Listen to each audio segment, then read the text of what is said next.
after the kidnapping, Yeah, and we had a motion to change custody. I think there were something like 8 Supreme Court appeals filed. I'm not sure which. You're already well aware of other courts that you can be sued, Mr. Jones. Is it decree Your of Honor, custody? can you please have her out of the well? now you have to. Okay, can she stand on her side of the room? And there's a clear moral of the story.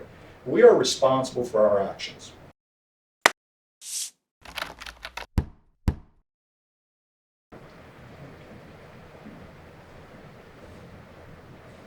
And then just so we have a clear record, 16A, of course, you are listed as mom. Is that correct? Your Honor, yes, and I actually have the document that I filled out in the hospital. What happened, Your Honor, behind the story behind this piece of paper, it showed up to pick me up from the hospital. I'm going to put on record. Showed up to pick me up from the hospital, Your Honor, and wanted her name placed on the birth certificate. And I told her no. In fact, we got in a heated argument for over an hour on this fact, and I told her no. So what did she do? The document that I filled out with the hospital does not reflect what you see there, okay? I've gone to the hospital to get a copy of that document, all right? So somehow, manipulation artist that she is, somehow went to the nurse's station, and between the two of them, lacks foundation. between the I'm gonna two of overrule the them, objection. Go ahead. that's right, well, we're gonna find out. She told the nurse, well, I am married to. Well, the only way to have a name placed on the birth certificate in the state of Nevada for father is what?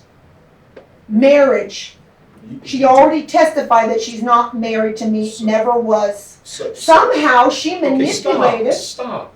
Yeah. So it is your position that the only way to have a father placed on a birth certificate in the state of Nevada is by way of marriage? That's what you just stated. That is Nevada law. Okay, all right. Yes. How do you, okay, When a mother, yes, for automatically, yes. I was not trying to upset you by referring to Exhibit A. That's not what I was trying to do. I was trying to get to the facts as they exist. How do you explain? You have a fraudulent What? document A. That's the whole point. That's a fraudulent document Okay. that was manipulated by along with the hospital. If you want to get the record of the paper that I filled out that created that document, you will see they do not line up. That's why Vital Statistics was presented with that document, and they said, well, hospitals make mistakes all the time. So somehow, Vital Statistics said, oh, well, our record from the hospital states that was married to a at the time of birth, and that's the only way that her name could be, or a man's name, could be appearing on a birth certificate who was not married to the mother. It was commenced under fraud. It's a fraudulent document. And how do we know today that it's a fraudulent document? We know that it's a fraudulent document, Your Honor, because this court has taken DNA findings to LabCorp, and we supplied our own DNA findings to this court. His biological father. And what is the effect of that on this document that you showed to me? This document is totally irrelevant because DNA findings control who is the biological parent to this child. Okay. Again, my informant, I never filled that document out, Your Honor. I appreciate your testimony. Now Thank let's you. move on. There was an order entered. Let's see who's the judge that signed it. I think it was Judge Nathan. And I understand your position. This is the question. It's actually entitled a decision filed December 20, 2012 that was entered by Judge Nathan. Just so we have a clear record, there was never an appeal of that decision. Is that correct?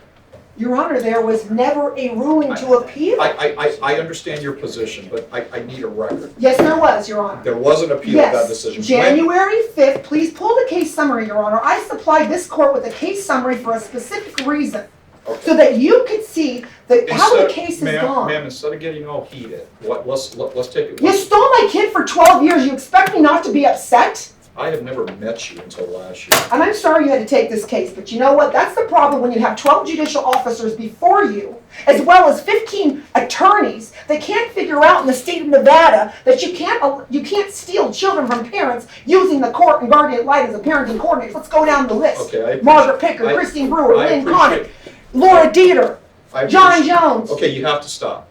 Let's just say, you are telling me that you did appeal the December 20th, 2012 order. You said January, but you didn't give me a day and a year. Tell me what day and year. Your Honor, The December 20th, 2012 ruling was issued without a hearing, without an evidentiary hearing. It was taped to my front door. You've told me that already. Yes. That's not the question. The tolling motion challenging, the timely filed tolling motion challenging the validity of that document as to jurisdiction and parentage was filed on January 5th, 2013. Okay, we finally got an answer to the question. In the hearing, How do you explain the November 22nd, 2013 final order resolving parent-child issues that was issued in case number D-12?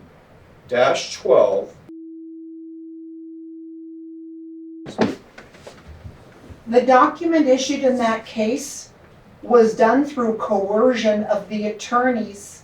It was done without jurisdiction over the parties, as already acknowledged. 9 jurisdictional defects, Your Honor. It was written in the absence of jurisdiction. It's a void order. It was issued after. Okay, so now maybe we have an answer to Can I finish? Is your position that that order is void for the jurisdictional reasons that you told me about earlier? The moment the court stole the child on July 30th, 2013, the day the child trafficking was confirmed on July 31st, 2013, when the court, in the hearing, we can pull the transcripts, allowed Mr. Jones to amend the complaint, to skip over jurisdiction, to skip over paternity, and allow a third party who had no guardianship, who was not a parent, who has no adoption, to evade the law and to amend her complaint for visitation seeking primary physical custody. At that time, there is no decree on record. There's no DNA findings on record. There's no affidavit of paternity bearing her name. There's no declaration of paternity bearing her name. In the state of Nevada, under Chapter 125C, the only way the court could allow to amend her complaint seeking primary physical custody was a ruling showing that it had gone through the strict statutory requirements under 126 to make her the biological parent or father to. There's no surrogacy in this case. We had sexual relations, we have 2 biological children, there's no surrogacy here. The moment the court bypassed the strict statutory requirements to rule on jurisdiction, to rule on paternity, on July 30th, 2013, it had committed knowingly a child trafficking. Okay. It stole the child and said, we want to be the biological parent and we want her to have prime. There is no law that allowed the court to allow her to amend her complaint seeking primary physical custody when it had not yet ruled on jurisdiction, had not yet ruled on paternity. That is why the Supreme Court ordered you to determine the effect that DNA findings, that a declaration of paternity and a decree of paternity has on a complaint where a third party says, I want to be the mother, the father, and the Holy Ghost. For humor. So the ruling that you're talking about is not an order. It's illegal, it's void, it's issued in the absence of jurisdiction. The court never gained jurisdiction over her case. The court never acquired the authority to issue one ruling in the case. As evidence, I was only in the state of Nevada for 22 days when she filed her verified complaint for visitation. Okay. Through manipulations of the court, through an attorney that's got backdoor deals, through guardian ad litems, that, you got a guardian ad litem serving as the Lynn Conant, she's denying TPOs. She's supposed to be a guardian ad litem for custody, not what happened to paternity, and she's a child support hearing master. Oh, and by the way, it gets better. Rescinded the paternity that was awarded to her on January 4th, 2013. Okay, she went to the DA's office, she filled out the form, said, I'm not the father, I don't want to pay, I want to have a hearing before the DA's office. Okay, Let the judge answer your you really question. need to calm down. Okay. Relax a little bit. According, Can you hand me that water? according, Is that yeah, okay? Please? get her water, please. According to the final order resolving, you were you were represented by an Thank attorney you, sir. Appreciate during 2013, right? Yes, Your Honor, Who I was was. the attorney? My attorney was John Jones' best friend, James M. Davis. Well, actually, the order indicates that you were represented by Louis Schneider. Was there any time that Mr. Schneider represented you? Yes, Louis Schneider. Okay, yes is the answer to the question. Yes. The follow-up After question. James Davis. The follow-up question is, the order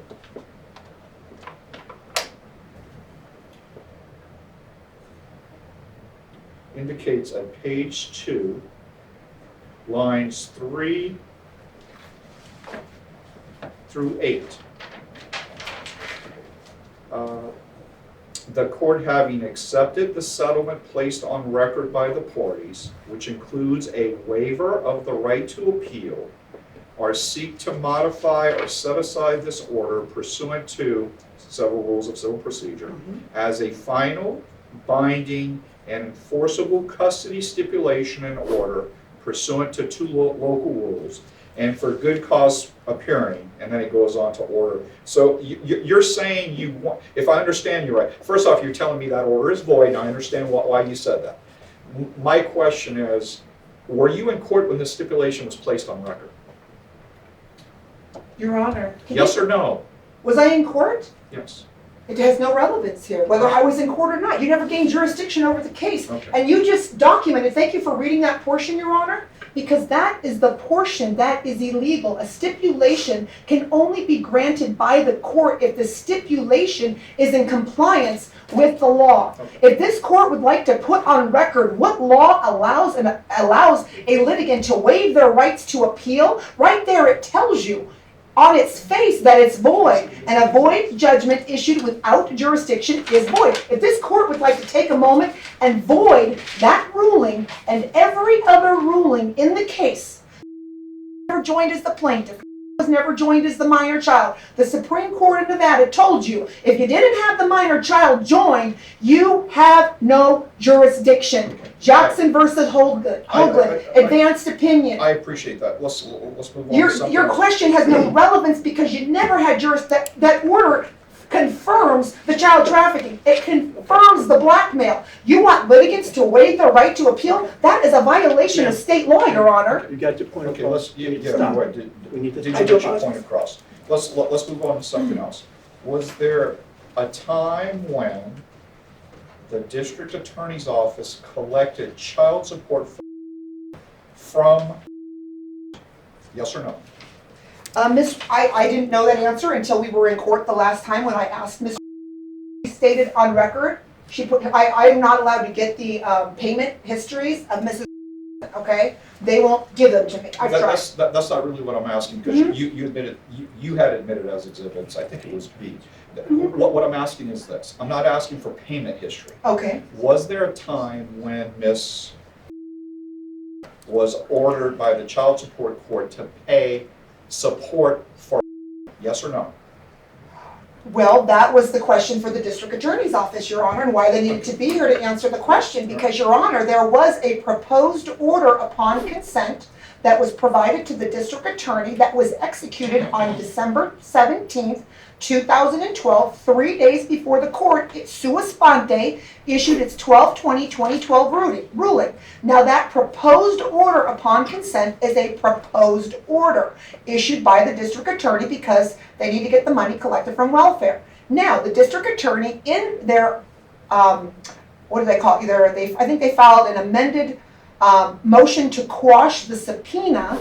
In that, they stated that the proposed order upon consent was never signed by a judge and it was never signed by me, okay? But they had tentatively ordered to pay child support, but she went down to the district attorney's office. The last day she had to file it was January 4th, 2013, and she filed a document that says, I am not the father, I don't want to pay, I want to go to court. And so then they stopped, testified. I have the transcripts filed to the record. She stated that she did not pay the district attorney even $1 of child support. So that according to her, she never paid the district attorney even $1, and the district attorney confirmed that the proposed order upon consent was never made into an order because challenged their temporary ruling, and she's like, I'm not the father, I don't want to pay. And also testified last time that she never provided $1 prior to commencing her complaint, and even to get visitation, she had the statutes require her to provide money to the minor child, which if we would have had the evidentiary hearing on standing at the onset of proceedings to determine whether or not she could even pursue visitation, the whole thing would have been quashed in the beginning. But that never happened because I don't know who was behind this case, but apparently some people are, responsible for just not, the court has not complied with any statutory requirement. There's strict compliance with the statutes. We can pull chapter 126 as it existed in 2012, and we can read through the statutes one by one, Your Honor, to find out what the court was required to do, but that never happened, Your Honor. With that being said, I appreciate your testimony. I'm now going to turn you over for cross-examination if there's any questions. Have you filed your 2023 tax return yet? No, Do you know how much you made last year? it's irrelevant to these proceedings. Answer the question, please. I'm going to determine whether or not it's relevant. It is relevant. I don't know. I haven't filed them. In September of 2023, you were ordered to file a financial disclosure form. Is there a reason you have not?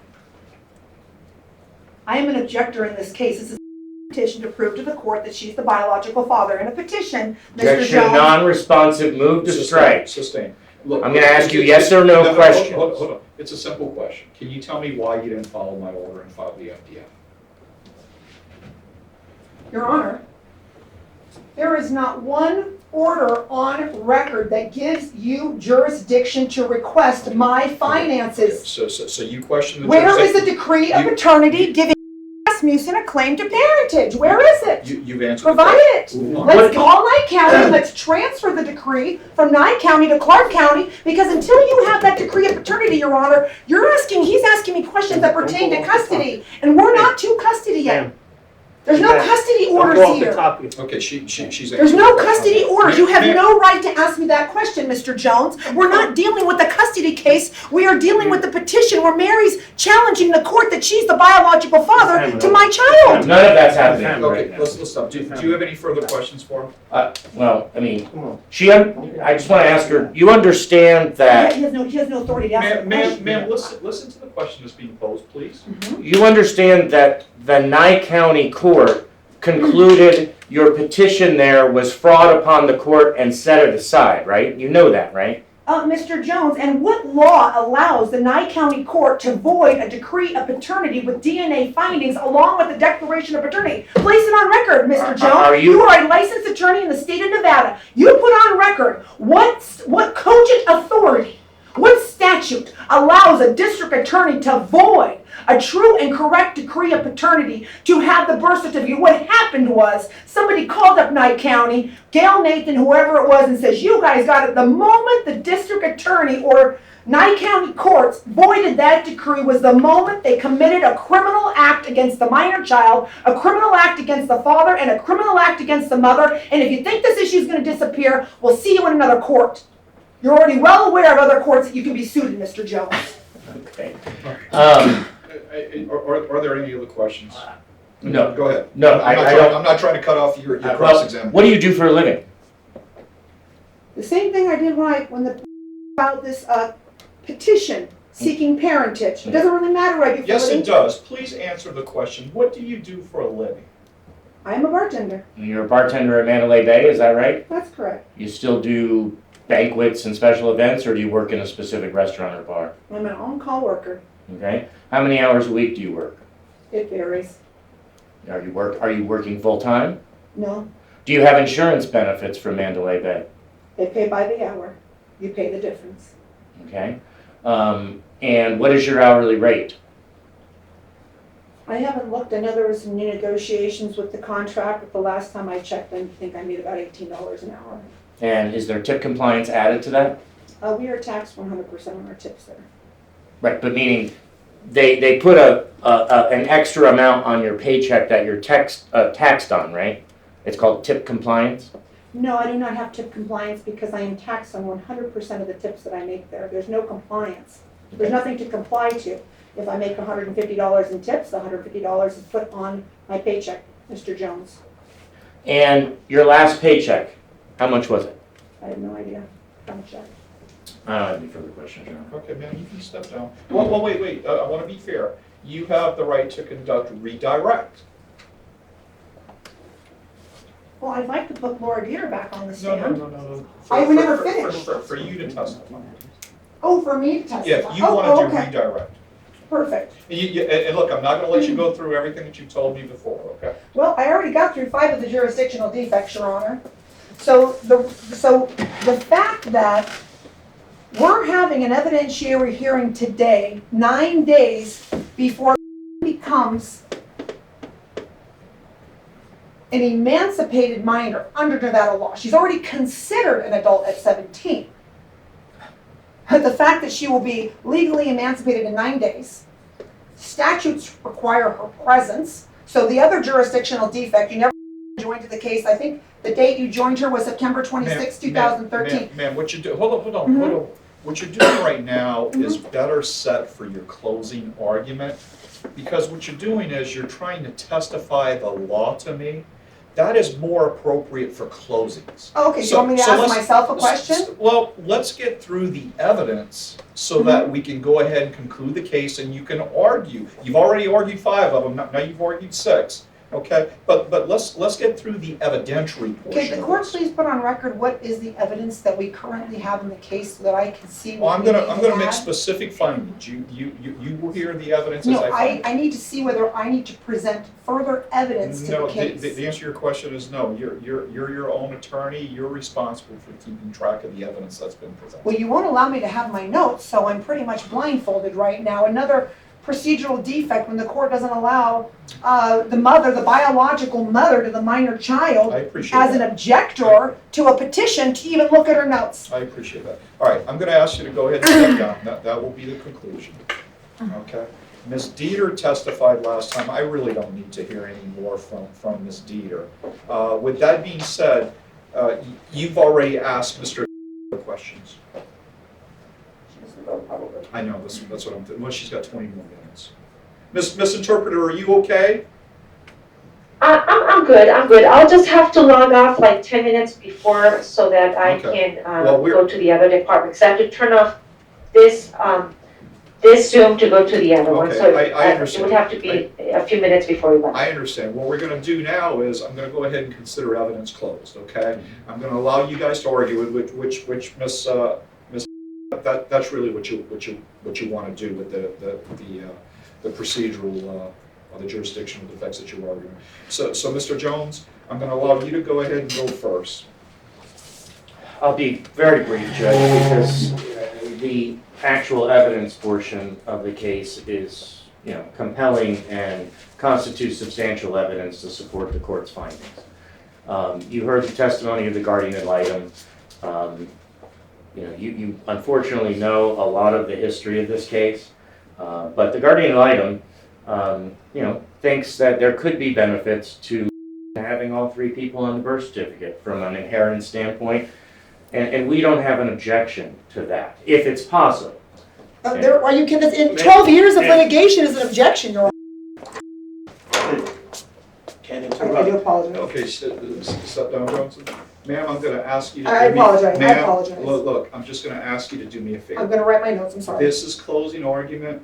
I- Just listen, okay? Because it will help you. Listening to what Mr. Jones says will help you formulate your closing argument. Are you okay? stating that I cannot bring Laura Deeter back on the stand to We're- finish we're- our cross-examination? We are done with evidence. We never finished it, Your Honor, That- from the that- last, that- from that's the your last position. time. Ma'am, would you please? Okay, Mr. Jones, go ahead. Thank you. You've unfortunately had to learn the history of the case, and conspiracy theories aside, the defendants both knew that there was a case in Clark County. Neither one of them lived in Clark County. Okay? They went and perpetrated a fraud. The fraud was caught, and the appropriate orders were then entered in Clark County. Orders that participated in, had counsel for. Trial was set for July 31, 2013. That day, I was prepared to try the case. And I had, as my star witness, the guardian ad litem at that time, who had written reports that, if you had gone back and read them, would cause you a great deal of concern about the safety of the minor child while in Ms. care. Faced with the realities of what was going to happen at trial, I believe she got good legal advice to try to get a settlement that didn't involve my client having primary. But the important part also of the evidence portion is the issue. He hasn't been at most of the hearings. He hasn't seen the filings that bear his name ever. I'm sure that there were promises made that he would not have to pay child support or the like, and that was how all of this came about. I think the important part for the court to focus on, and I think it already has, is he doesn't have any contact. Not only does he not know the date of birth of the child, but from the birth of the child until realizes, hey, I'm going to lose this case, I better go find dad and try to muck things up. They have no contact for the better part of 7 years, according to Mr. testimony. But she went and found him on Facebook solely because the case was going on in Clark County, and then tried to do her Nye County thing. But he had counsel at that point, John Eccles. She had counsel, Lou Schneider. And a stipulation was crafted. And the other important part about the stipulation, if we get to an analysis of which two parents should be on if the state says no, which I think Ms. Deeter testified, she's pretty sure they're going to be okay with 3 people on the birth certificate. Mr. visitation, and you heard him say, well, I never got to see the child, so why would I pay child support? Obviously, we know visitation and child support don't go hand, that you could be obligated to pay child support even if you're not seeing your child. But his visitation was through Ms. So if he didn't see the child every Thursday during the time, has nothing to do with anybody on this side of the room.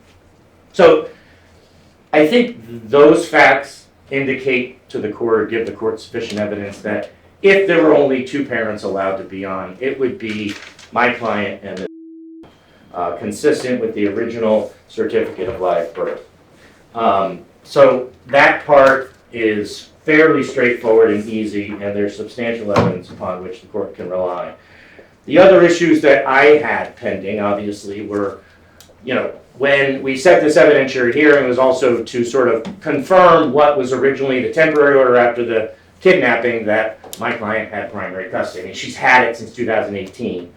In 2018, it's the first time that was ordered to pay child support, but also we had asked for child support in 2018 from Mr. And because he wasn't appearing at hearings, and because he hadn't filed an FDF, the court couldn't make any orders in that regard, and just made the $500 from a stopgap until further orders. And then the criminal case happened. Things got derailed on the original remand hearing, in part because of Fifth Amendment concerns that her lawyer at the time rightfully raised. I mean, I wouldn't have my client testify about, the custody issues, the contempt issues, and those types of things with criminal charges pending. So that's why we got pushed off, and then, we got before Your Honor. So what we'd be asking for today is to merely confirm that the temporary order is the final order controlling custody, that my client has sole custody. We did file an order to show cause motion. I'm not sure if the court's going to set that for some time after, because, well, obviously it happened with my life on the 8th of the month, and that sort of derailed the timeline to get it filed so that it could be heard today, which is fine. But, I mean, a direct order to both of them to file FDS, and the answer is no. I think you've got, $18 an hour plus tips. You can try to figure out, what her income is to set appropriate child support. So your position there would be, it would be retroactive to 2018? To 2018, whatever the correct calculation for Mr. and for whatever the correct calculation for Mr. would be, it would be retroactive to 18. Now, and it's kind of an odd situation. So the court is going to have to sort of, finesse whether or not you're going to figure out their combined incomes, create a child support amount under formula, and then have each pay half, or make each of them pay pursuant to their incomes to the person who's had sole custody of the child since 2018. So $50,000 puts him right around $800 a month, retroactive to the order order in 2018. If we even if we just assume Mr. has a $50,000 a year income, similar to Mr. You could make that same order, or if you figure a combined income of $10,000, the total amount would be $1,280, $640 each, depending on how the court views it. But he hasn't paid a dime of child support in the child's life to my client, and certainly not since she's had sole custody. So that would be what we'd be asking for, is a child support order from Mr. with the arrears, so that the district attorney's office can then go about collecting that amount. My guess is with the arrears, penalties, and interest, he'll be paying child support to my client for a very, very long time after the child is an adult. But, you know, I'm sorry that the court has had to endure what I consider to be a lot of legal nonsense and conspiracy theories, but you know, the remand order made very clear Can I ask you a question, because I was wondering this. The remand order is June 27, 2017. I take the bench in March of 2023, and this was... How is this still pending? Yeah, exactly, but I think based upon your argument, I now understand, because I was a little confused as to... Well, let me ask you this.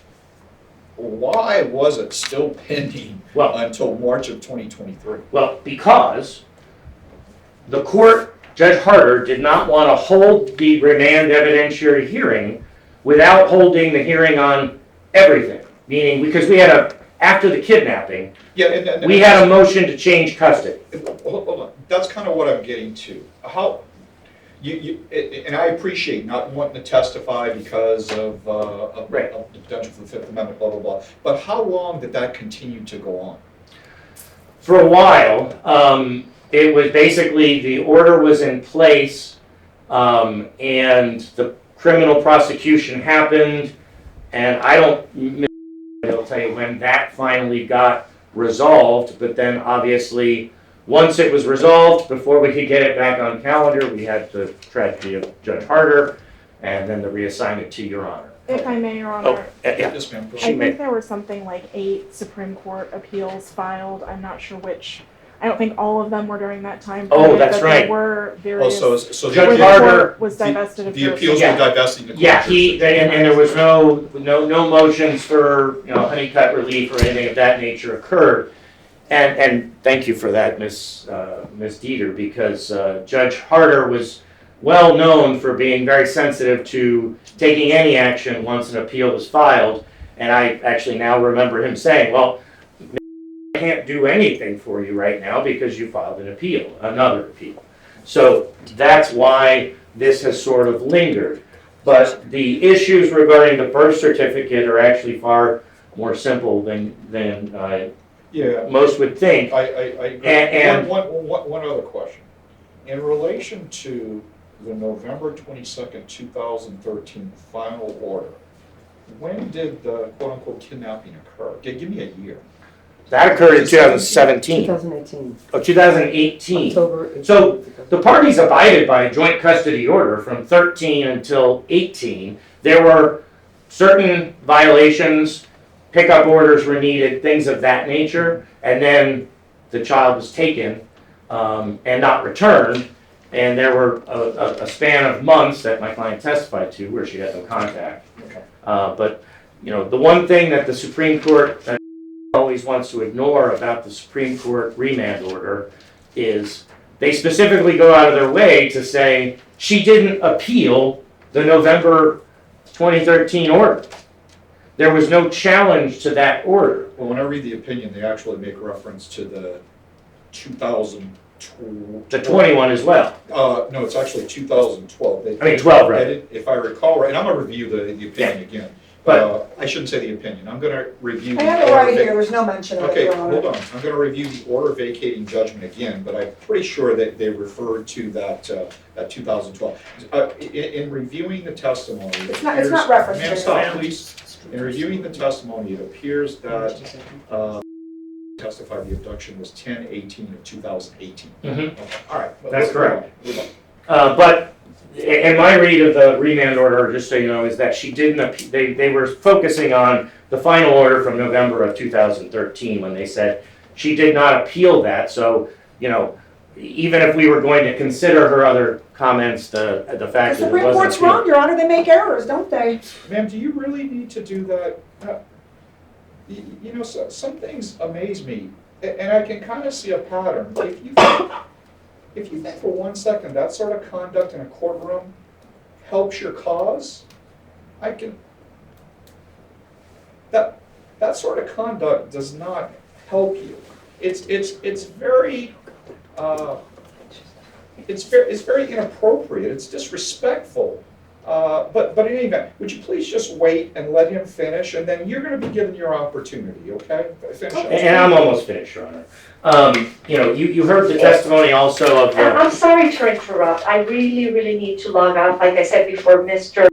told me this was gonna be a 10-minute matter. I And understand. I have to call the other client because he only secured me for just a couple of minutes. And I've just been helpful, you know, as an officer of the court to help out, but I really need to log off. Okay, with that being said, we certainly appreciate your time, thank you. We're gonna go ahead, we're through with the evidence anyway, we're gonna go ahead and finish. And- Thank you, ma'am, we appreciate you. Thank you. And you heard the testimony of the multiple violations of the no contact order, or the order you gave her for FaceTime visits. That's also part of the show cause that was more recently filed than I wanted it to be, and I'm assuming the court will address that at some point in the future. But because she believes she's legally right, believes that any action by the court is void, okay? So that's why when you order her to do things, like don't see the child, you know, talk to the child via FaceTime only 1 time per week, she ignored those. She'll continue to ignore them for the remaining 9 days, and my guess is she'll try to stop paying child support, even though she doesn't graduate till the end of May, but that'll be a fight for another day. But you heard her just say she doesn't recognize this court as having the appropriate authority to make these rulings, even though the Supreme Court remanded it for this determination. So the primary issues that have continued to be pending is the confirmation of custody as the final order for what it is, the next 9 days, the child support issue, and then, you know, I think that the evidence regarding the birth certificate is conclusive and makes it an easier call on that issue. And if for some reason the Attorney General and Vital Statistics say, no, we weren't going to do it, I think your order should say, if 3, then 3. If not, these 2, that's the order. I understand your position.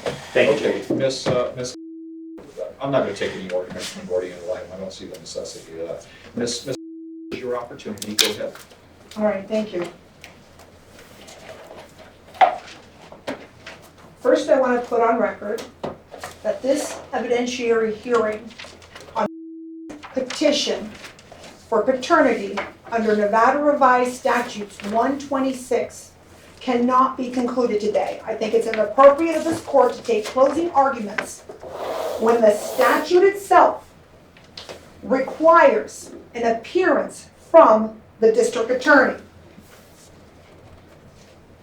Even the Supreme Court of Nevada requires an appearance from the Attorney General's office, okay, to write a brief to this court. This case, the district attorney confirmed in its filing a few days ago, in its amended motion to quash, that the statutes that control this case right now are from 2012.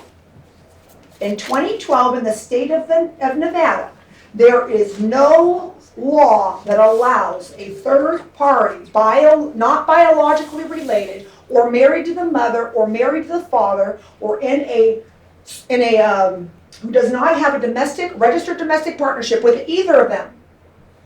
There's no law in 2012 that allows to file a complaint, a petition, seeking paternity of a child that is not hers. This went to the legislative matter in 2021, and even the legislature in 21, if the new statute even applied, which it does not here, because this is a 2012 case.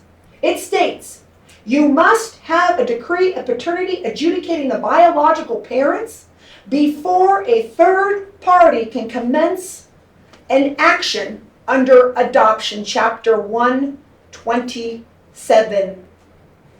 If this court even wants to consider petition for paternity, it must first place on record the date the decree of paternity was issued by a court of competent jurisdiction stating the biological parents. Okay? It must first put on the record the date of that decree of paternity, all right? And then, only then, after that, is a third party, we have to be in agreement to file a joint petition under 127 under adoption to get any rights to the child.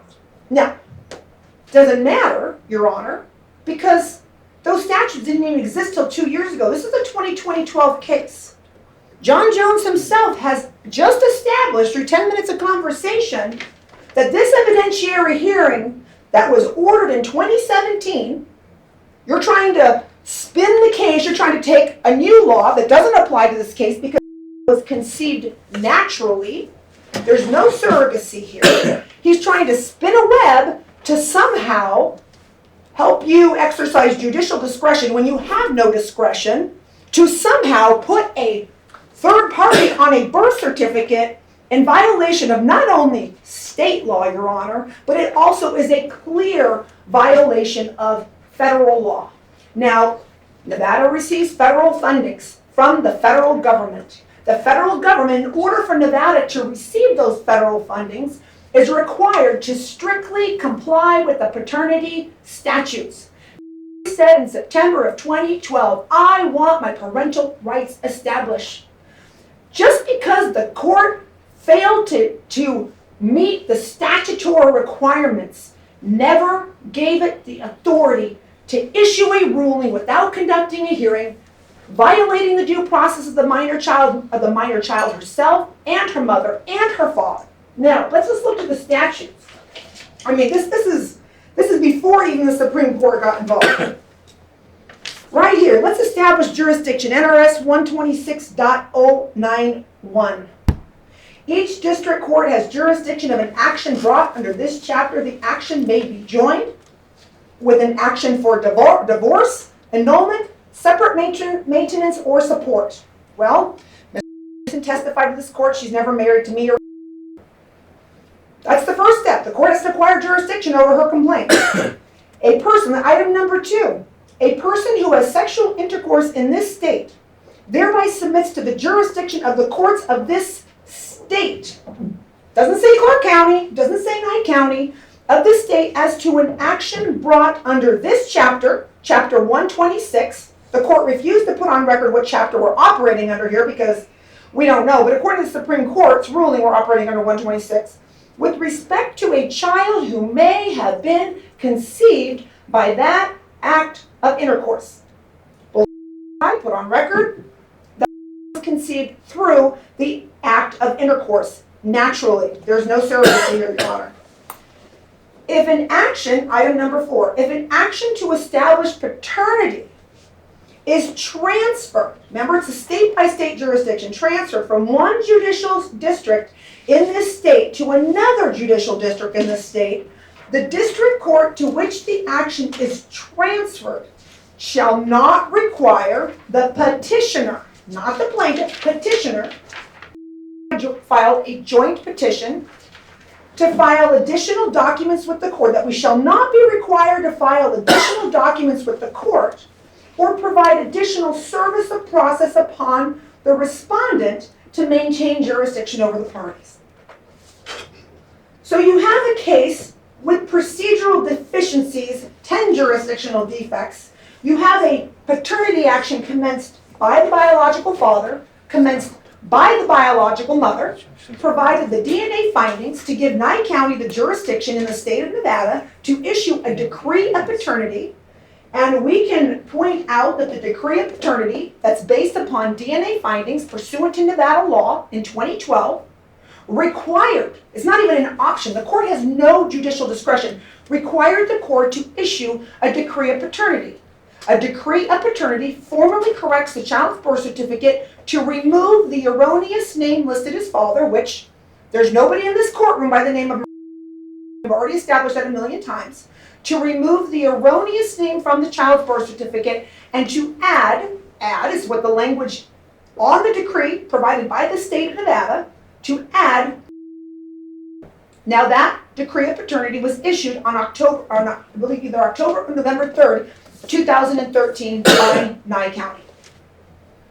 That document the case was commenced with jurisdiction. It's the only case in Nevada commenced with jurisdiction, but because the Nye County Court worked in tandem with Clark County Judge Gail Nathan to hold a UCCA behind the scenes conference in October, there was no parties there. They put right in their order, there's no parties there. They're just having a conversation over the phone. Oh, we're going to agree that we're going to void a true and correct decree of paternity. This court needs to consider what law in Nevada allows the court to void a true and correct decree of paternity when the statute that I just read into the record requires Nye County to transfer that decree to Clark County.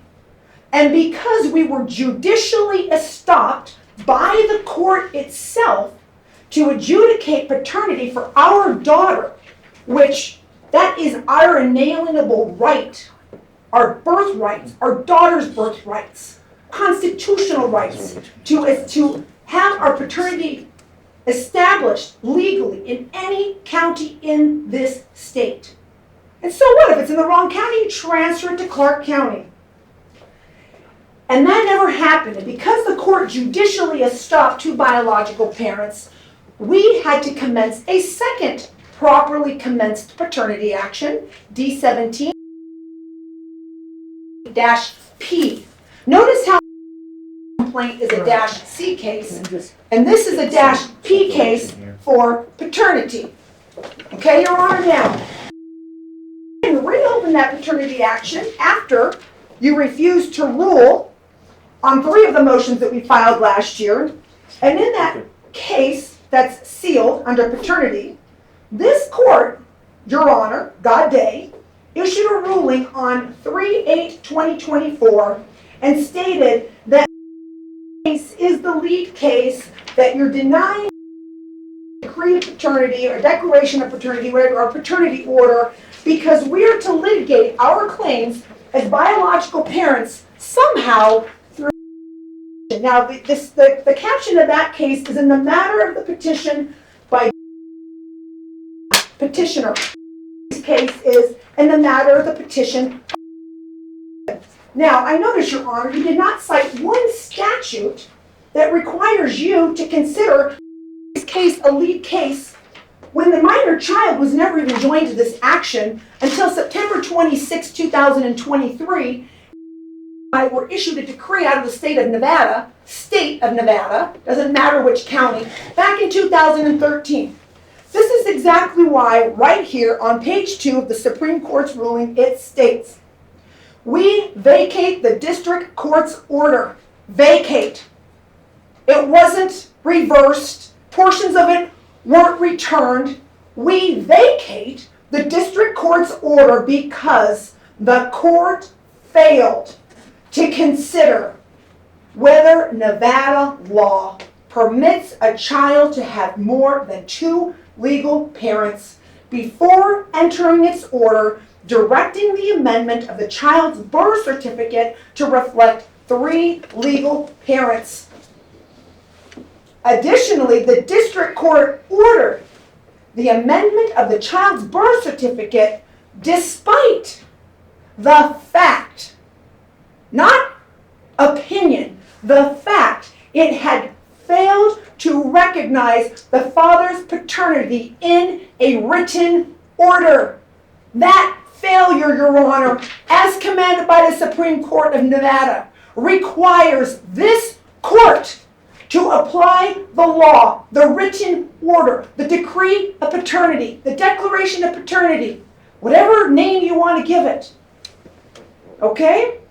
It failed to recognize Laula was the biological father. As evidence, he was never joined to the case as a plaintiff. Failure to join the father complaint alongside of her, competing for the position of father, invalidates every ruling in the case because you never complied with the statutes.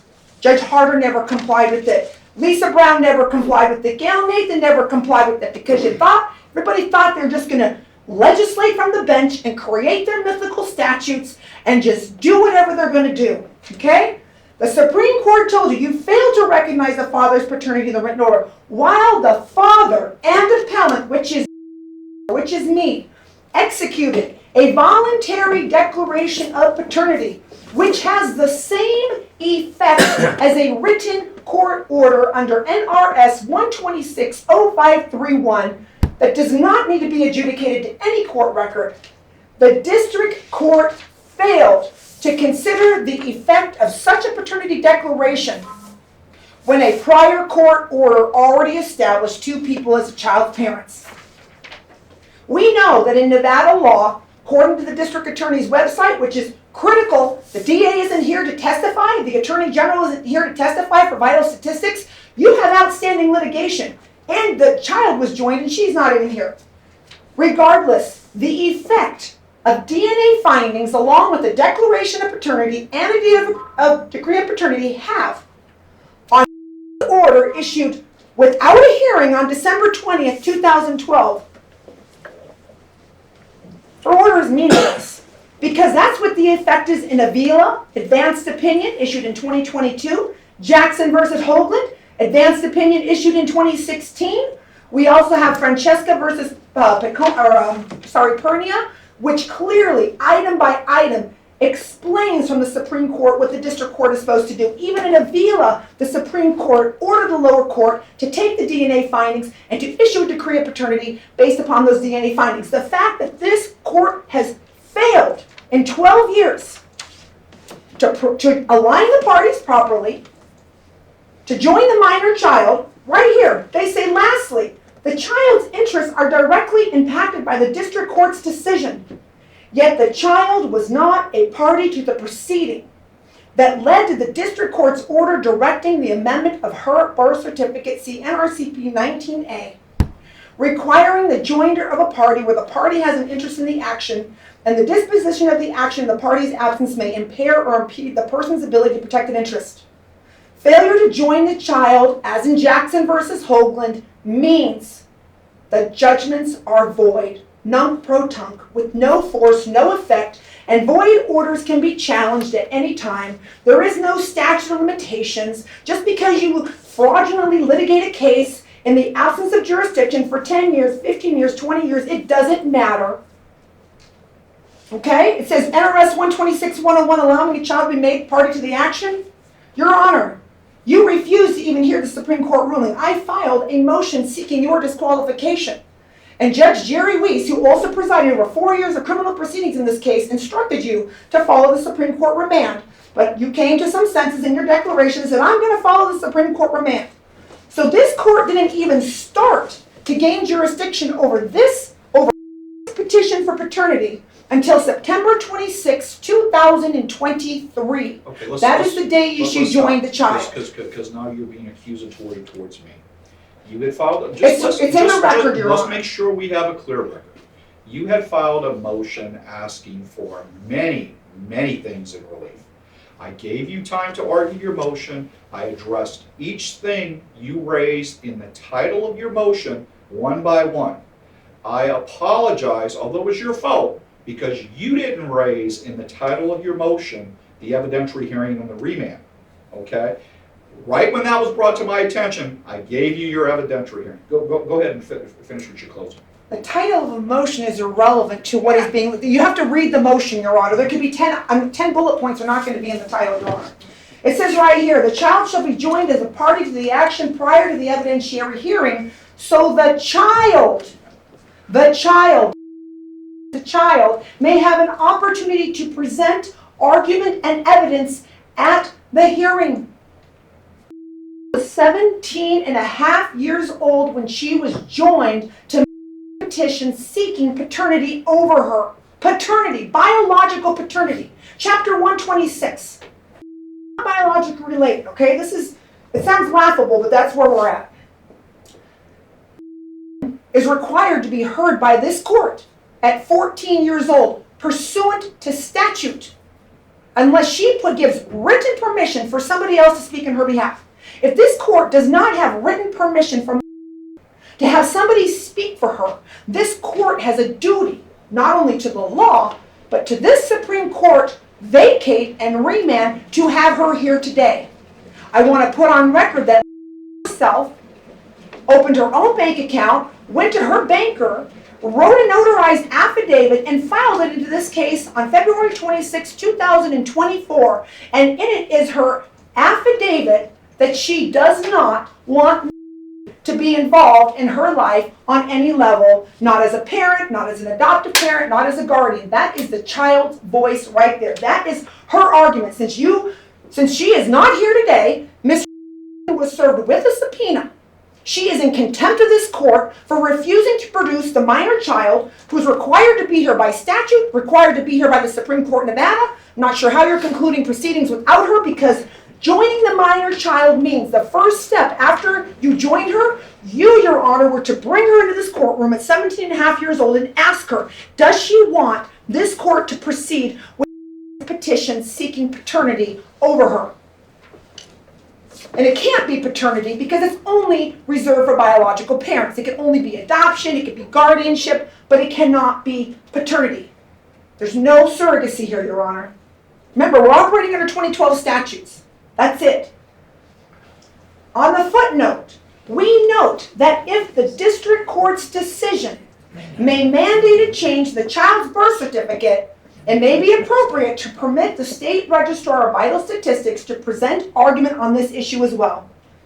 I have with me the transcripts from the I think it was July 11, 2017 proceedings. Judge Lisa Brown had brought in Suzanne Suila from the Attorney General's office to speak on behalf of vital statistics. Now, this court had a duty to the law to get the Attorney General's office here. I subpoenaed them. They're not here. It wasn't even me who's supposed to subpoena them. You have a duty to the law to have them here. You have a duty to the law to have the district attorney's office here. I don't have to subpoena them. It's mandated by law.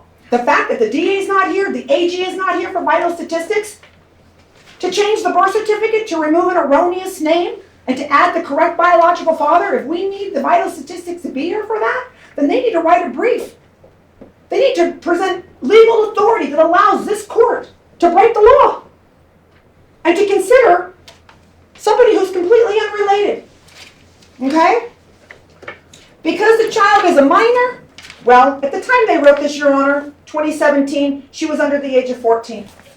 But by the time the court got around to following the remand and actually starting to even look at jurisdictional issues, 17 and a half years old. Today we're 9 days away from 18th birthday. She is free to file in any court the day she turns 18. Your Honor, Mr. Jones is over here attempting to argue this case as if jurisdiction exists over custody orders. If you apply the Supreme Court remand and you apply, we don't even have a decree of paternity. You refuse to issue one out of case, which is properly commenced, and until you transfer, or the other option is to transfer the decree from Nye County to Clark County, pursuant to the statute that I read into the record, Your Honor, only then can we consider it. I have all of Chapter 126 right here. Let's see. A chapter under 126. You were to conduct a pre-trial hearing taking DNA findings before we even started this trial. This court has failed to do it, just like the Supreme Court said. The court failed to determine the effect DNA findings of the decree of paternity has on the petition. That's how we got to the appeal that we were at.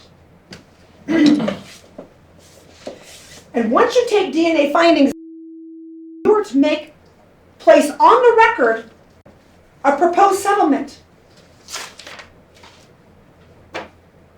This court's never taken, this court put on record the date required to take DNA findings. They don't exist. I've never joined in the action even today as a plaintiff alongside me. The minor child is joined, but she's not here. The DA is not here. The AG is not here. The court never gained jurisdiction over the petition to begin with. As evidence, December 20th, 2012 was issued in the absence of jurisdiction. As evidence, the court never conducted the evidentiary hearing on the tolling motion that was filed January 5th, 2013. That is the ruling that was needed to be appealed. So because the court bypassed all the strict procedural requirements, I filed motion to vacate a void judgment in 2021 because it can be filed at any time. And that went up on appeal too, with 10 jurisdictional defects. And might I add that the Supreme Court of Nevada said, we refuse to rule on the merits of your case. We're not going to hold you vexatious. Mr. Jones filed probably 20 motions to say that I was vexatious. They denied them all. Denied every single one. You can't be vexatious because we're refusing to rule on the merits of the case. Because why? You never complied with the statute to begin with. You never complied with our ruling from 2017. You never joined the minor child. You never determined the effect that biology has on a third party seeking biological parentage. You never did it. So we're not going to rule on your case even though you've got these 10 jurisdictional defects. Failure to acquire jurisdiction over the case itself means every order is void. Nunc pro tunc from the beginning. You can't even look at child support. Mr. Jones thinks this whole case is about child support. It has nothing to do with child support. It's about paternity. You can't even look to custody orders. Who has legal, who has physical, until you establish, because the Supreme Court says right here, it's pretty simple.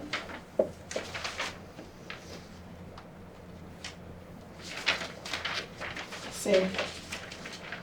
You have to determine which two of the three are the biological parents.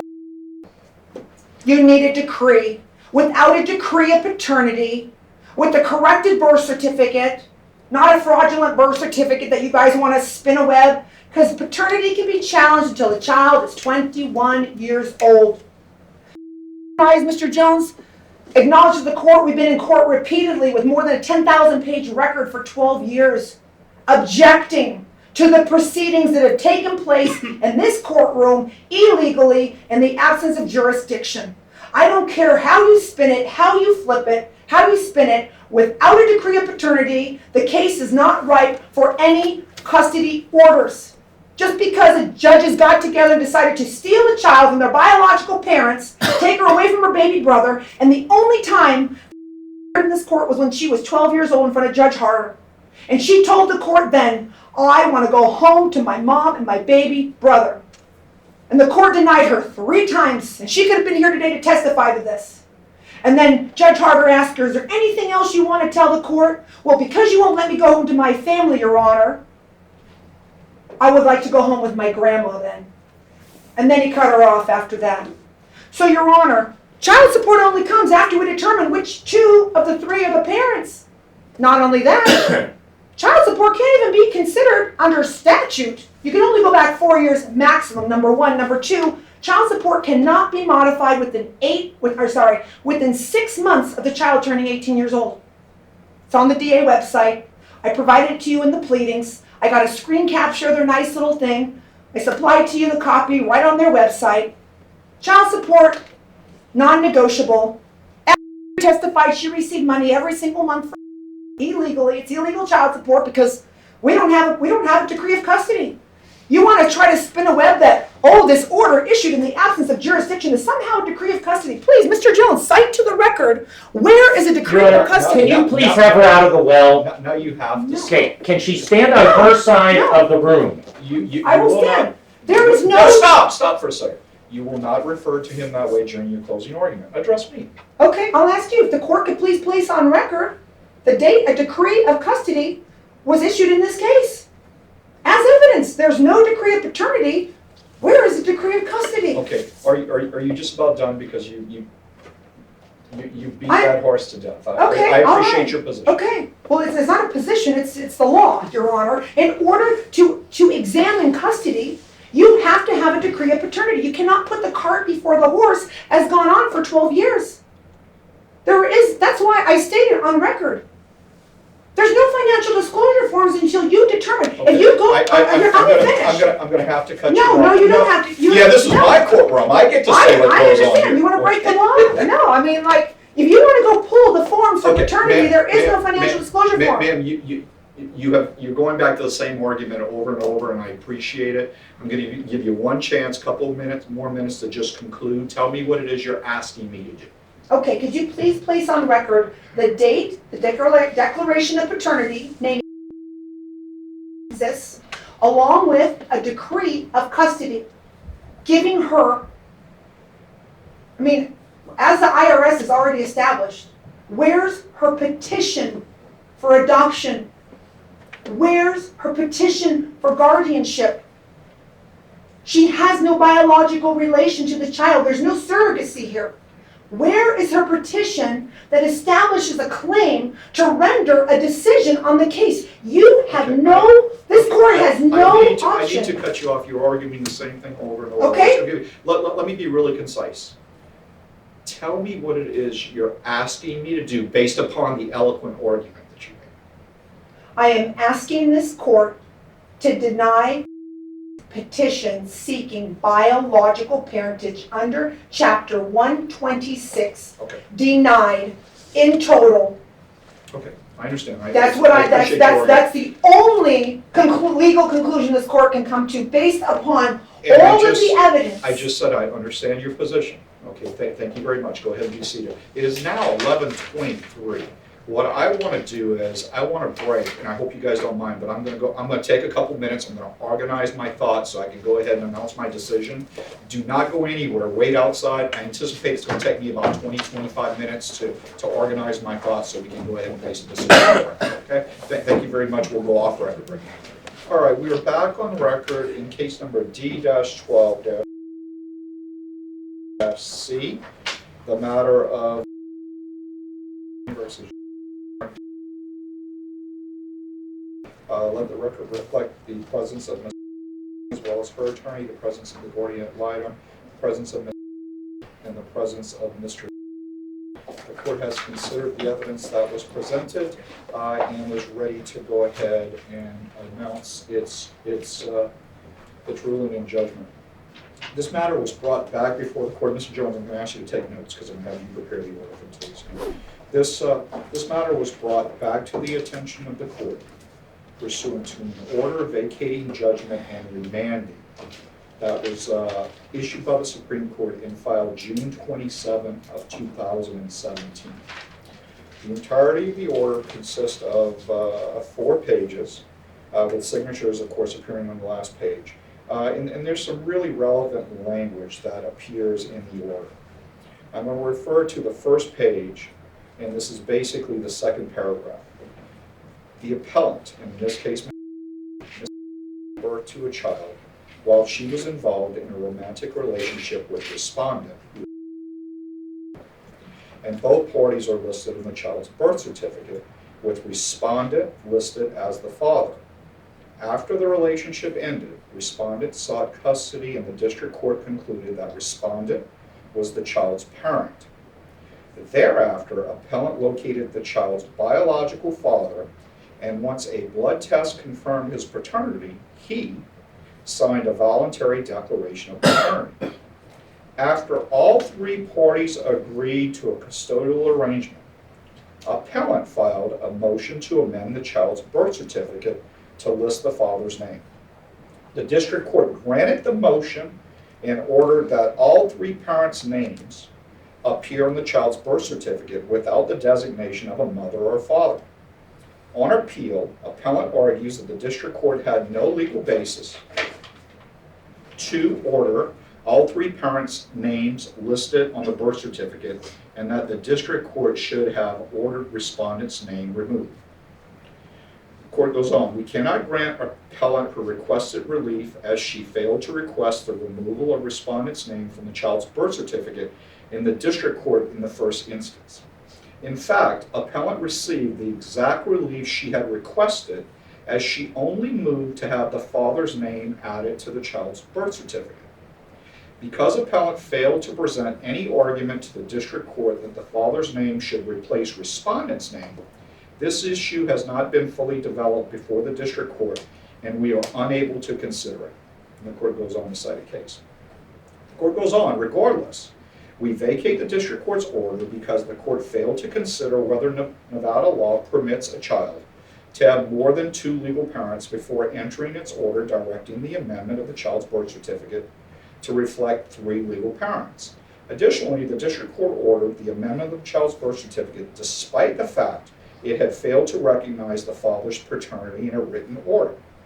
While the father and appellant executed a voluntary declaration of paternity, which has the same effect as a written court order, the district court failed to consider the effect of such a paternity declaration when a prior court order already established two people as the child's parents.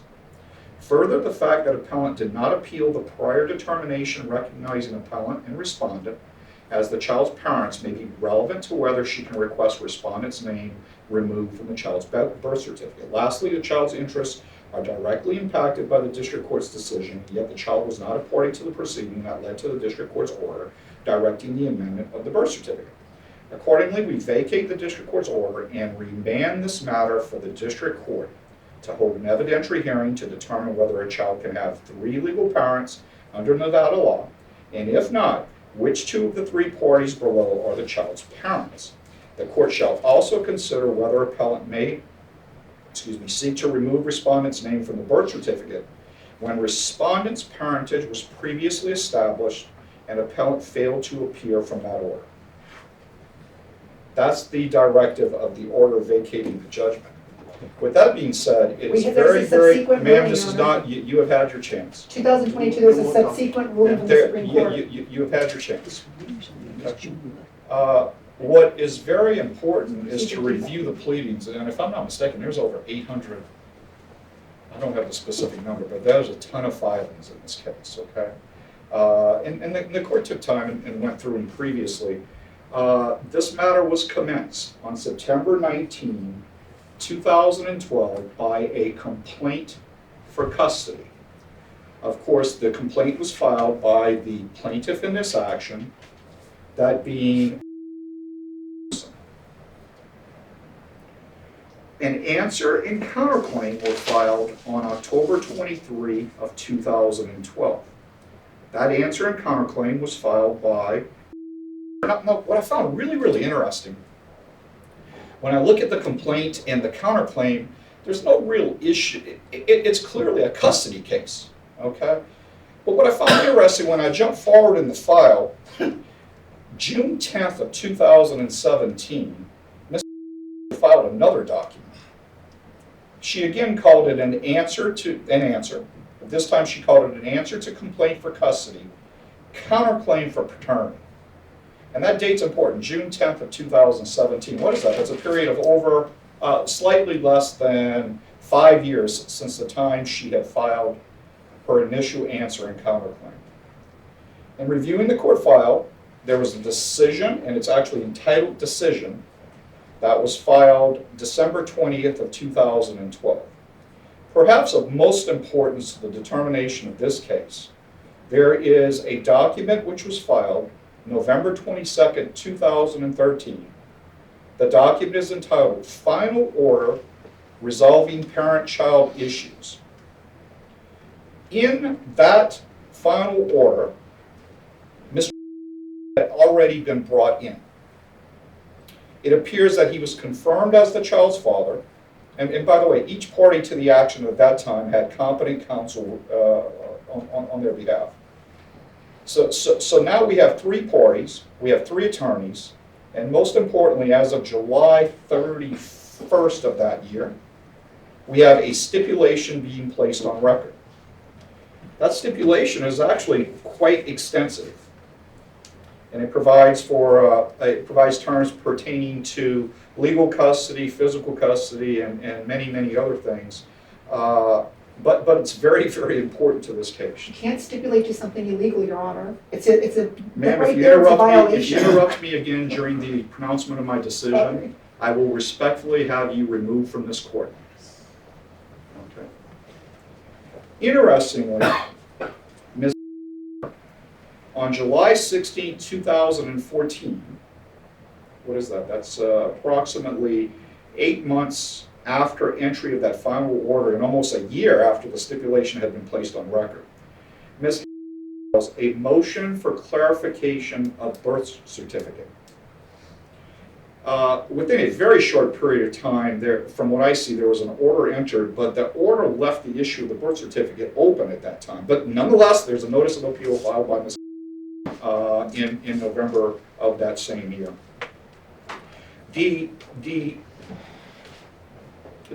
One of the interesting things about this, with every appeal that has been filed, there has been a required case appeal statement that has been filed by typically within a very, very short period of time. I went through a bunch of them. In every one of those case appeal statements, specifically at section 10, which requires a description of the action, states that the action is domestic-child custody. There are there are several orders of dismissals that are entered by the Supreme Court. There's another order entered by the court, and this order is important because I think ultimately this is the order that we're actually before the court on. That order was filed on January 20th of 2015. It was prepared by Ms. It was submitted to the court, and the court signed off on the order. And that is the order that refers to all three of the parties before me right now being placed on the birth certificate. And it goes on to designate, don't call one a mom, don't call them parents, okay? And that appears to be, at least to this court, the order that is actually being vacated under the terms of the Supreme Court order filed June 27, 2017. The court took evidence, hearing from several people in this case, and I think the moral of this story, and there's a clear moral of this story, we are responsible for our actions, okay?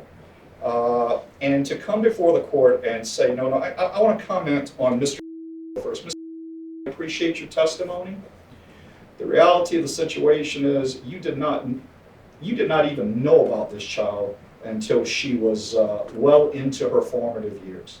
The reality of the situation is you have had little to no relationship with this child, despite the fact that she's going to be reaching the age of majority here in a very short period of time. The reality of the situation is it's nobody's fault except your own that you have had no relationship with this child, because that stipulation that you agreed to that was entered as an order of the court provided you with the opportunity to have a relationship with that child, and that was through your wife. And you have apparently chosen not to have any relationship with that child, and your wife's actions probably had something to do with you not having. But to suggest that it's the court's fault or it's any other person's fault besides yours is ludicrous, in my humble opinion, and that carries no weight with the court whatsoever. When I say there's consequences to your action, Ms. had admitted as an exhibit, Exhibit A. We spent a bit of time with Exhibit A during the proceeding.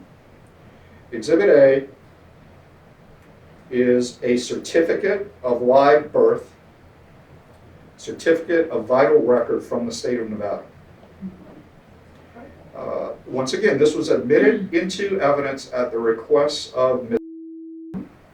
Line 1 of that certificate of live birth indicates the child's name.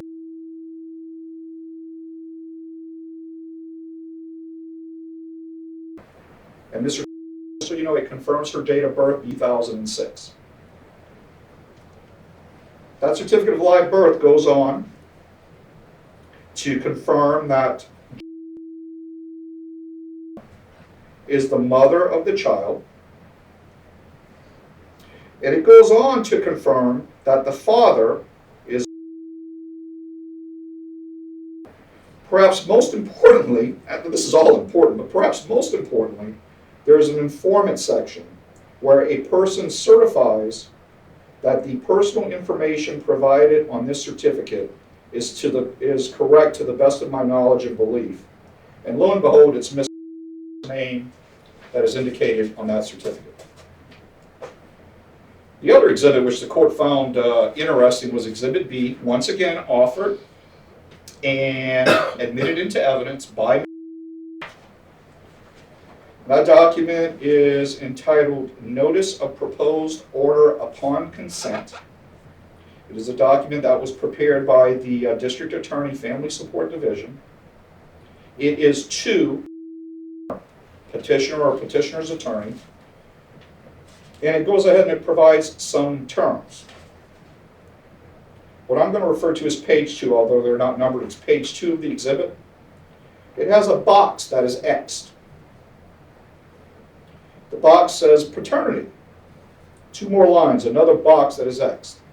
Respondent is hereby confirmed to be the father of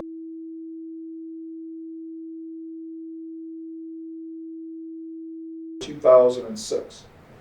There's another box, X, by affidavit declaration of paternity.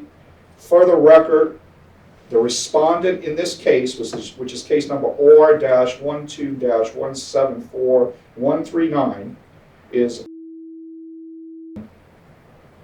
comma and open parentheses, AKA. There are consequences to actions that people take. Once again, that's the theme of this case. It appears certain people that take actions try to avoid the actions that they take at a later time, and I don't think the court allows us to do that. So the question that the Supreme Court has directed, the question that the Supreme Court has directed this court to address, number 1, whether a child in the state of Nevada can have 3 legal parents. We have a statute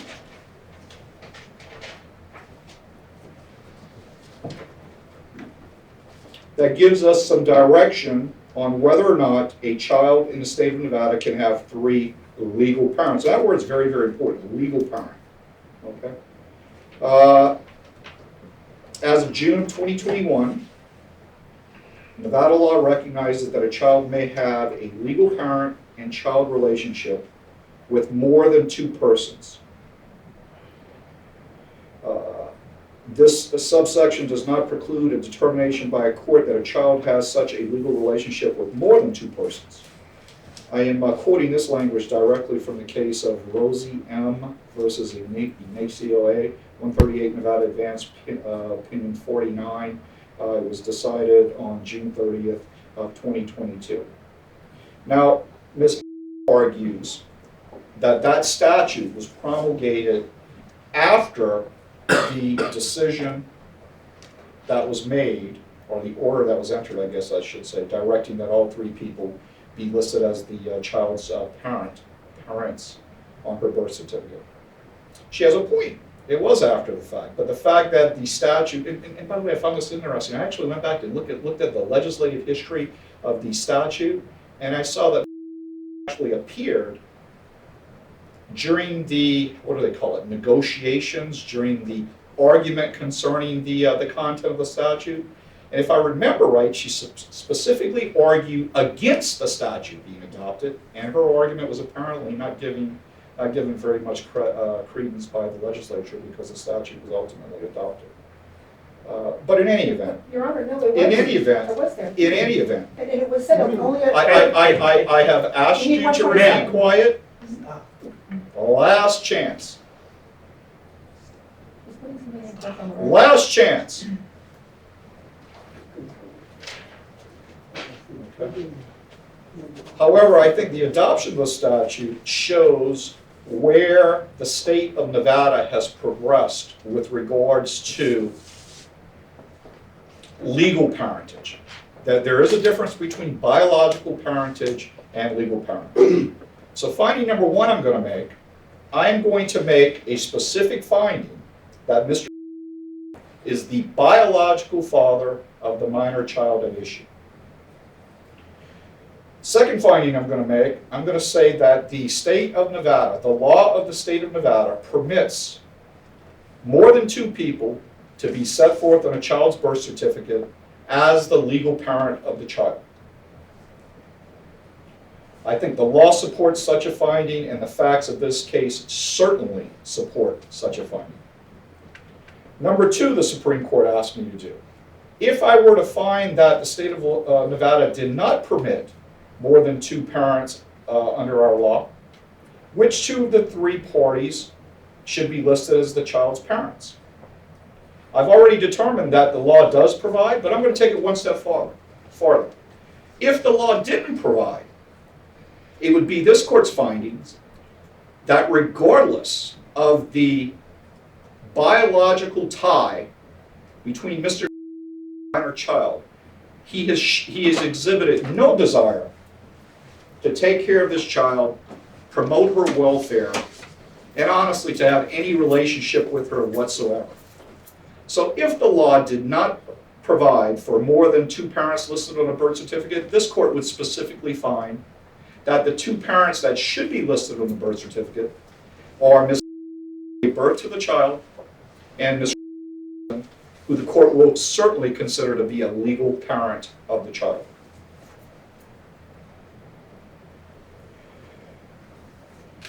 I'm also directed to consider whether the appellant may seek to remove respondent's name from the birth certificate when respondent's parentage was previously established and appellant failed to appeal from that order. With all due respect to me, she did not appeal from the order, and while she makes this argument that there was a motion, I forget what she styled, a motion for stay of the December 2012 order, the reality of the situation is she appeared before this court in July of 2013 with counsel confirming the stipulation that was placed on record. Interestingly, that stipulation specifically stated that the parties were waiving their right to appeal It's illegal. the decision. It's illegal. You can't do it. Okay, get her out of here. I've given you ample opportunity. You are going to leave the courtroom. Johnson, get her out of here, please. Let's go.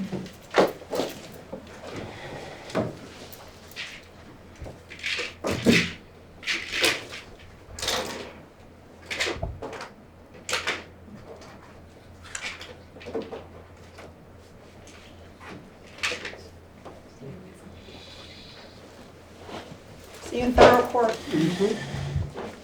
Okay.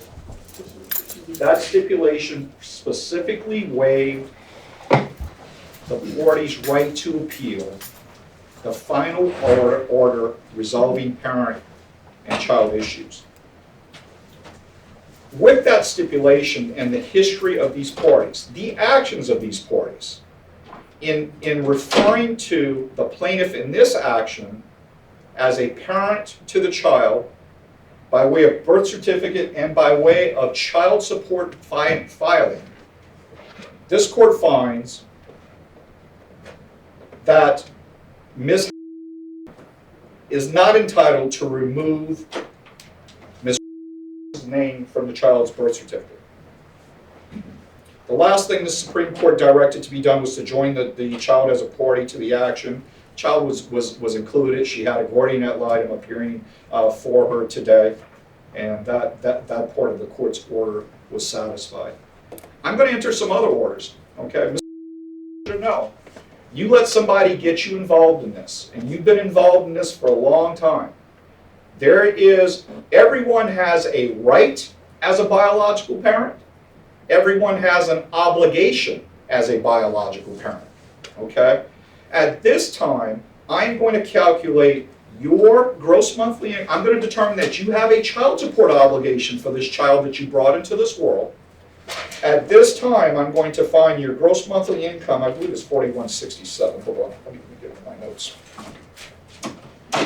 Yeah, based upon your testimony, which by the way, you didn't comply with my orders to file a financial disclosure form. You should have done that. Okay, but I'm going to take you at your word for now. I'm going to set your gross yearly income at $50,000. Based upon that $50,000, I'm going to calculate your gross monthly income, which is what's relevant under the laws of the state of Nevada for child support determinations, to be $4,167. By my calculation, when I apply the Nevada Administrative Code's 16% mandate to that sum of gross monthly income, the resulting figure is $667 per month, which you're going to owe for the care, support, and maintenance. I don't want to deal with an issue. What I want to do is I want to go back 4 years because I believe the statute gives me clear authority to go back 4 years. Of course, the child is going to be attaining the age of majority in the month of May. I assume she's going to be graduating at the end of May.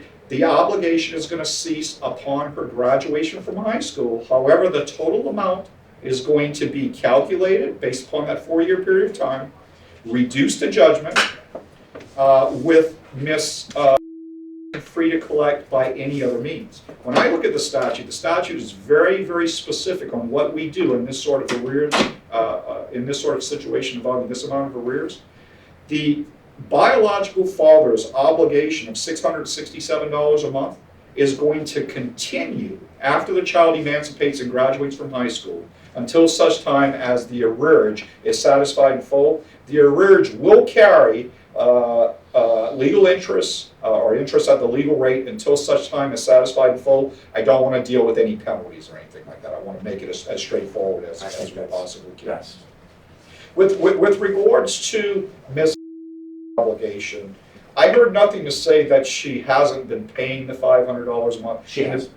And to be honest with you, I don't want to deal with that with that issue. And I understand. Her obligation is going to continue until the child turns 18 or graduates from high school. Once again, that should continue through May of 2024.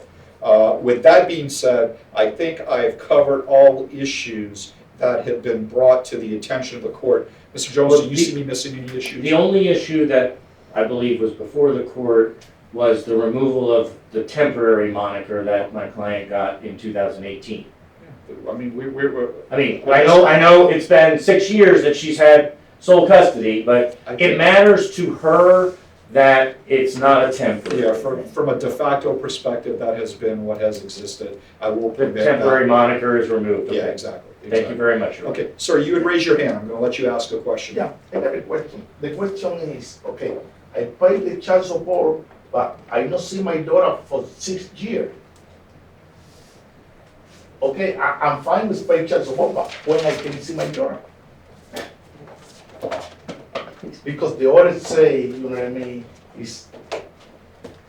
London is almost 18 years old. You know what I mean? I not see London for 6 years. Because the orders say, you know what I mean, I can stay close to London. Okay. You're asking legal questions. I'm certainly not your attorney. I'm your judge. Okay? I will tell you that visitation and child support are mutually exclusive. What that means is one is not dependent upon the other. Look, the reality of the situation is, and from what I see happening in this case, you allowed someone to reach out to you to bring you into a case for someone based upon someone else's motive. I'm sorry, but you let that. There's consequences to actions. I think I've said that 4 times now during this proceeding.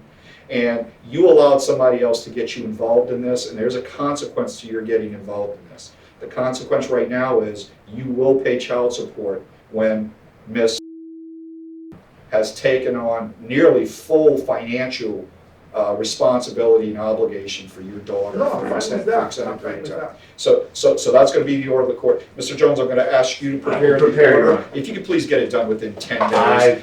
And of course, because I'm dealing with a pro per, I would just ask that you submit the order directly to the. And every time I do an order of that nature, I'm going to cite to the video record, or my paralegal's going to cite to the video record And- to and- make sure And everything the is only thing I clean. may have forgotten to do, I may have forgotten just to put the actual statute If you could include the statute that provides for more than one parent. I might not put the. I think you cited Here, it. I did I NRS 126.041? I'll make sure that's included. I appreciate everyone's time. I wish you all the best of luck, and Thank you. more importantly, I wish you the best of luck. Fingers crossed.